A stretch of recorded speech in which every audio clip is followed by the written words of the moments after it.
কেউ খাবার জোগাতে কাজের সন্ধানে দৌড়াচ্ছে, আবার কেউ অতিরিক্ত খেয়ে খাবার হজমের জন্য দৌড়াচ্ছে।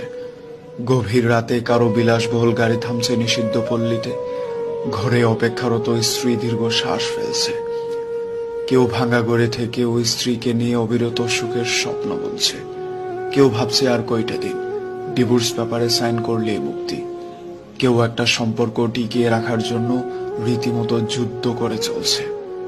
কেউ সন্তান ডাস্টবিনে ফেলে দিয়ে দায় মুক্ত হতে চাইছে, কেউ একটা সন্তানের জন্য সারা জীবন হাহাকার করে যাচ্ছে। কেউ লাখ টাকার ডাইনিং টেবিলে বসেও তৃপ্তি সহকারে ভাত খেতে পারছে না, কেউ পেঁয়াজ কাঁচামরিচ কচলিয়ে গোগ্রাসে ভাত খেলছে। কারো দামি খাটে শুয়েও আবার ঘুমের ওষুধ খেতে হচ্ছে, কেউ আবার হিমেল হাওয়ায় রাস্তায় ওভারব্রিজে ও ঘুরে ঘুমোচ্ছে। কারো পড়ার টেবিলে নতুন বইয়ের সমারোহ, কিন্তু পড়তে ইচ্ছে করছে না। কেউ পুরাতন বইয়ের দোকান চুষে বেড়াচ্ছে, পকেট খালি বলে।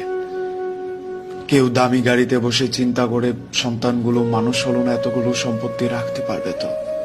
কেউ পায়ে হেঁটে চলছে আর মনে মনে ভাবছে, সন্তানগুলোকে মানুষ করতে পেরেছি, ওরাই জীবনটাকে এবার গুছিয়ে নেবে।